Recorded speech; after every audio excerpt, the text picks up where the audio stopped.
Hi, this is Leanne Bird. This is my demonstration video. Today I'm going to demonstrate for you how to bake an apple pie alongside my daughter Ashlyn.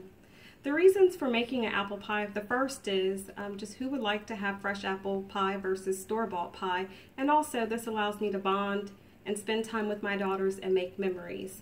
As a child, I remember baking sweet potato pies with my grandmom in her kitchen, and so I'm going to continue the tradition and bake with my own daughter.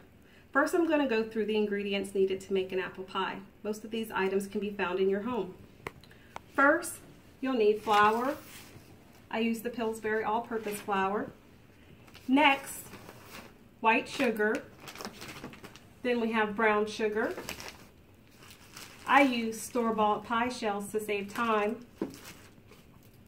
Salt, cinnamon, instant oatmeal, vanilla extract, salted butter, and then the most important item are apples. I used 5 total apples to make 2 pies, and I used Granny Smith and then also Honeycrisp apples. Now I'll demonstrate for you how to make the apple pie. First, you'll want to core your apple, and I just use your standard corer.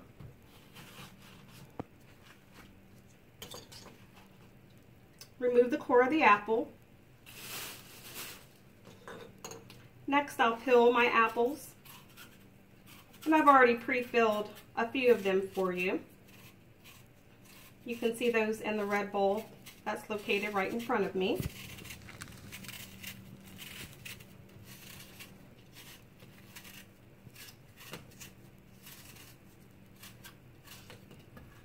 Next, I'll slice my apples.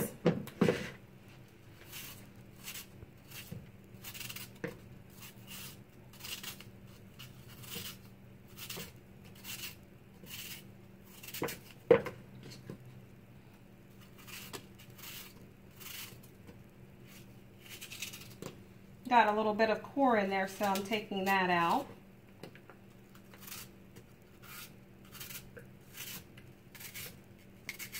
And you can slice them thin or thick, just depending on how you like your apple pie. Me and my girls, we prefer ours just a little bit on the medium side. So next, Ashlyn's going to take over a little bit for me while I add some ingredients to the apples. Ashlyn? So now that the apples are sliced, I'm going to add about a 1/3 cup water, a 1/2 cup of sugar, a tablespoon of flour, some cinnamon, and then a little bit, about 1/4 teaspoon of vanilla extract. You can go ahead and stir that, Ashlyn. And some of the juices should start flowing out of the apples. While Ashlyn continues to stir the apples and the juices come out, I'm going to go ahead and work on a crumble for the top of our pie. For this step, I have my food processor out. I'm going to put 1 cup of flour, a 1/2 cup of sugar, a 1/3 cup of brown sugar, and then I'm also going to add some butter that I've already cut into quarters. I use salted butter. It's very important that the butter is cold to make the crumble.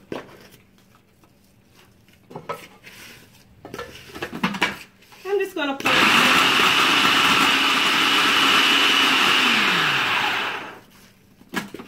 and you see that was just maybe 5 or 10 seconds to pulse up for the crumble.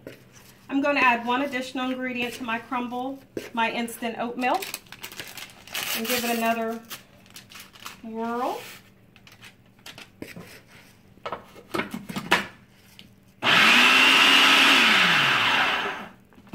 All right, my crumble should be ready now.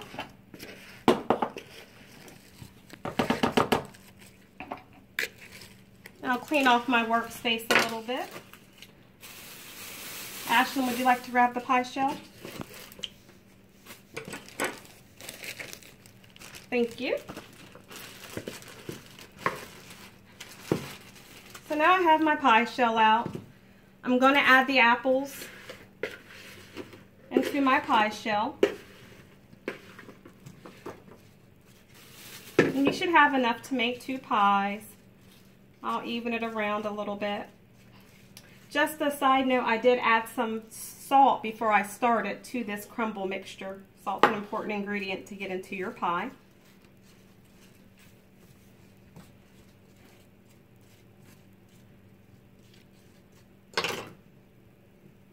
And now I'll top with my crumble.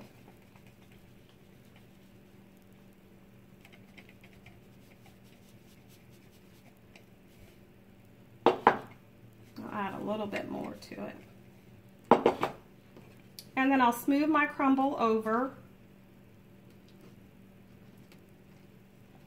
I will have already preset my oven to 400 degrees.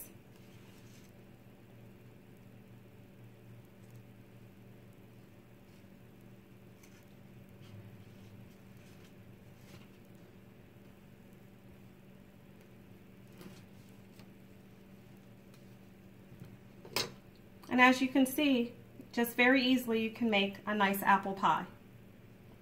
I normally bake this pie for 45 to 50 minutes. I start the oven at 400, and as soon as I put this in the oven, I turn the oven down to 375. Now I'll show you the finished product. Here's our pie. It's just out the oven. It was bubbly just a couple of minutes ago, but this is the finished product. So why bake an apple pie? The first is it's way better than store-bought pie.